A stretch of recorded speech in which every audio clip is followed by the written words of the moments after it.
नमस्कार, मी प्रियांका पाटील. आपण पाहत आहात राष्ट्रीय लोकराज्य न्यूज, निर्भीड बातम्यांचे व्यासपीठ. आज आपण दिवसभरामध्ये घडणाऱ्या घडामोडींवर नजर टाकूया. चला पाहुणं, आपल्याला जायचंय. पण कुठे जायचंय? टाकळी ढोकेश्वरच्या हॉटेल वैष्णवी मध्ये जायचंय. म्हणतात तिथे खूप छान जेवण मिळतं. चला तर मग जाऊया. पारनेर तालुक्यातील टाकळी ढोकेश्वर येथील सुप्रसिद्ध हॉटेल म्हणजे वैष्णवी हॉटेल. या हॉटेलची चवच लई न्यारी. पाहुणं, एकदा या. हॉटेलची चवच लई न्यारी. अस्सल मांसाहारी प्रेमींच्या जिभेचे चोचले आता पूर्ण होणार. ते फक्त हॉटेल वैष्णवी मध्ये. या ठिकाणी सर्व प्रकारच्या पार्टीच्या ऑर्डर स्वीकारल्या जातील. प्रोप्रायटर संतोष रंगनाथ ठाणगे. संपर्कासाठी मोबाईल नंबर 8830578505. या हॉटेलचा पत्ता नगर कल्याण हायवे, पारनेर चौक, टाकळी ढोकेश्वर, तालुका पारनेर, जिल्हा अहमदनगर. राहुरी तालुक्यातील जांभळी येथे मुळा धरणात प्रवासी वाहतूक करणारी यांत्रिक बोट गिअर बॉक्स खराब झाल्यामुळे झाली बंद. जांभळी, जांभुळबन आणि वावरत या गावांचा तालुक्याशी संपर्क तुटला. राहुरी तालुक्यातील सर्वात मोठी बातमी समोर येत आहे ती म्हणजे राहुरी तालुक्यातील जांभळी येथे मुळा धरणात प्रवासी वाहतूक करणारी यांत्रिक बोट 5 दिवसांपासून गिअरबॉक्स खराब झाल्यामुळे बंद पडल्याने दुर्गम गावे म्हणून परिचित असलेल्या जांभळी, जांभुळबन आणि वावरत या गावांचा तालुक्याशी संपर्क तुटला आहे. सध्याची बोट जुनी झाल्याने वारंवार नादुरुस्त होत असल्याने गावकऱ्यांचे प्रचंड हाल होत आहेत. सध्या गावकरी मासेमारांच्या छोट्या बोटीत जीव धोक्यात घालून अतिमहत्त्वाच्या कामासाठी जात आहेत. 2001 सालासारखी बोटीची दुर्घटना होऊन जसे प्रवाशांचे जीव गेले होते तशी दुर्घटना होऊ नये व या भागात वाढलेल्या लोकसंख्येच्या हिशोबाने मोठी व आधुनिक बोट मिळणे अतिशय गरजेचे झाले असल्याचे गावकऱ्यांचे म्हणणे आहे. 2021 साली प्राजक्तदादा तनपुरे राज्यमंत्री असताना सुमारे 90 लाख रुपये किमतीच्या बोटीचे टेंडर होऊन 5 वर्षात फक्त 60% काम झाले आहे. वारंवार मागणी करूनही जिल्हा प्रशासन नवीन बोटीच्या कामाविषयी उदासीन दिसत आहे. जिल्हा परिषदेचे प्रशासन नवीन बोटीविषयी उडवाउडवीची उत्तरे देतात. जिल्ह्याचे पालकमंत्री राधाकृष्ण विखे पाटील यांनी या प्रकरणी लक्ष घालून हा प्रश्न मार्गी लावावा अशी आम्हा नागरिकांची अपेक्षा आहे.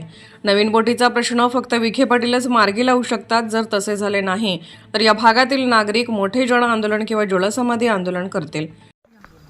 नमस्कार, मी रामदास परसराम बाचकर या जांभळी गावचा रहिवासी असून जांभळी गावचा माजी सरपंच आणि मार्केट कमिटीला मी विद्यमान उपसभापती आहे.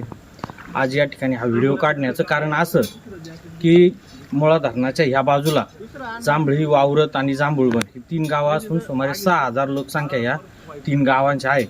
ही जी माझ्या मागं बोट दिसतंय, ह्या बोटीतून ह्या 6,000 लोकसंख्येचं राहुरीकडे जाणं येणं करण्यासाठी हा एकमेव मार्ग या बोटीचा मार्ग आहे. त्याच्यानंतर जर दुसऱ्या मार्गे जायचं म्हणलं तर 60 किलोमीटर आम्हाला म्हैसगाव ताराबाद मार्गे जावं लागतं. पण जवळपास गेले 5 दिवस झाले ही बोट बंद आहे. याच्यापूर्वी पण असे अनेक वेळा ही बोट बंद पडलेली असताना आम्ही ग्रामपंचायतच्या माध्यमातून या बोटीचा मेंटेनन्स करत असतो.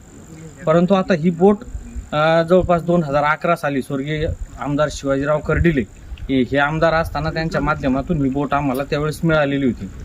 परंतु 2011ची परिस्थिती आणि आजची परिस्थिती, ही बोट आता जवळपास जीर्ण झालेली. हिचं इंजिन वारंवार कामाला येतं. ही बोट ज्यावेळेस मिळाली होती तर त्यावेळेस इंजिन एकामेकचं, त्याचा गिअरबॉक्स एकामेकचं काही प्रॉपर मिळालेलं नसल्यामुळे वारंवार फॉल्ट होतो आणि तो फॉल्ट शोधण्यासाठी काय मुंबई वगैरे तिकडे जावं लागतं. ह्या असं कायमस्वरूपी हाच राडा चालू आहे आमचा. 2021 साली प्राजक्तदादा तनपुरे हे राज्यमंत्री असताना त्यांच्या माध्यमातून 90 लाखाचे आम्हाला नवीन बोटीचं टेंडर त्या ठिकाणी झालं होतं. पण ती बोट सुद्धा आम्हाला अजूनही त्या ठिकाणी मिळाली नाही. आता ही बोट बंद असल्यामुळे आपण पाहू शकता त्या तशा बोटीत अतिशय धोकादायक प्रवास आम्ही त्या ठिकाणी करत असतो. या अशा बोटीच्या माध्यमातून तुम्हाला सांगतो कधी काय दुर्घटना होईल सांगता येत नाही. परंतु जुन्या काळी जसं म्हणायचे कोणतं मोठं काम करायचं असलं, बळी द्यायचा, जर शासनाला जर तसंच या ठिकाणी पूल करण्यासाठी किंवा बोट आम्हाला नवीन बोट देण्यासाठी जर बळीच पाहिजे असेल तर निश्चितच आमच्या वावरत जांभळीकर असतील, जांभुळबनकर निश्चितच या ठिकाणी जलसमाधी आंदोलन करून बळी पण देऊ. पण आमचं मोठं म्हणणं आहे या ठिकाणी की आमच्यासाठी ताबडतोब ती नवीन बोट त्या ठिकाणी आली पाहिजे. तुम्हाला काय धरणातला गाळ काढायचा तो काढा, वाळू काढायची ती काढा, पण इकडे गाळात फसलेल्या आमच्या 6,000 लोकांना गाळातून काढण्यासाठी कृपया आधी आम्हाला बोट देण्याचं काम त्या ठिकाणी करावं. या ठिकाणी माझी जांभळी वावरत जांभूळवनकरांच्या वतीने या आमच्या तालुक्याचे आमदार आदरणीय अक्षयदादा कर्डिले असतील, आपल्या राज्याचे मंत्री आणि जिल्ह्याचे आदरणीय पालकमंत्री राधाकृष्ण विखे साहेब यांना तर माझी विशेष विनंती, कारण त्यांच्याकडे जलसंपदा खातं सुद्धा असून आणि जिल्ह्याचे पालकमंत्री पण आहेत, त्यांनी आमची हाल अपेष्टा बघून किमान आम्हाला लवकरात लवकर 2-3 दिवसामध्ये या लॉन्चच्या याच्यात दुरुस्ती करण्यासाठी असेल किंवा नवीन लॉन्च देण्याचं काम असेल हे ताबडतोब त्यांनी करावं अशी मी त्यांना विनंती करतो. पुलाचा प्रस्ताव पडून जवळपास 5-6 वर्ष त्या ठिकाणी वाया गेले, अजूनही आमच्याकडे कोणी लक्ष द्यायला तयार नाही. म्हणून पुन्हा एकदा मी या तीनही गावाच्या वतीने विनंती करतो, या आमच्या भागातील जे काही बाकीचे लोक असतील त्या सगळ्यांना विनंती करतो, हा व्हिडिओ आपण जास्तीत जास्त शेअर करून आम्ही वावरत जांभळी जांभूळवनकर कसे रोज या अडचणींना सामोरं जातो याचा आपण त्या ठिकाणी नक्कीच विचार करावा आणि आम्हाला या समस्येतून बाहेर काढण्यासाठी शक्य तेवढी मदत कशी करता येईल याने त्याने आपापले कॉन्टॅक्ट वापरून निश्चितच वर आम्हाला मदत करावी अशी मी या ठिकाणी विनंती करतो. पुन्हा एकदा मी आपल्या राज्याचे मंत्री आणि जिल्ह्याचे पालकमंत्री आदरणीय राधाकृष्ण विखे पाटील साहेब यांना मी विनंती करतो की आपण याच्यात लक्ष घातल्याशिवाय निश्चित हे काम होणार नाही. प्राजक्तदादा तनपुरे असेल, अक्षयदादा कर्डिले असतील, हे दोघंही या ठिकाणी यांचे प्रयत्न चालू आहेत, पण ते प्रयत्न सध्या अपुरे पडतात. म्हणून आपण लवकरात लवकर आम्हाला हालापेष्टेतून बाहेर काढण्यासाठी या ठिकाणी नवीन लॉन्च त्या ठिकाणी द्यावी आणि हिची दुरुस्ती सुद्धा करण्यासाठी जिल्हा प्रशासनाला त्या ठिकाणी विनंती करावी. अन्यथा मग जलसमाधी आंदोलन करून आणि या ठिकाणी आम्हाला जीव दिल्याशिवाय पर्याय असणार नाही अशी सूचना मी या ठिकाणी प्रशासनाला देऊ इच्छितो. धन्यवाद. राहुरी प्रतिनिधी उमेश वाचकर. ताज्या बातम्यांसाठी आणि अपडेट्ससाठी राष्ट्रीय लोकराज्य न्यूज चॅनलला सबस्क्राईब करा, तसेच लाईक आणि शेअरही करा.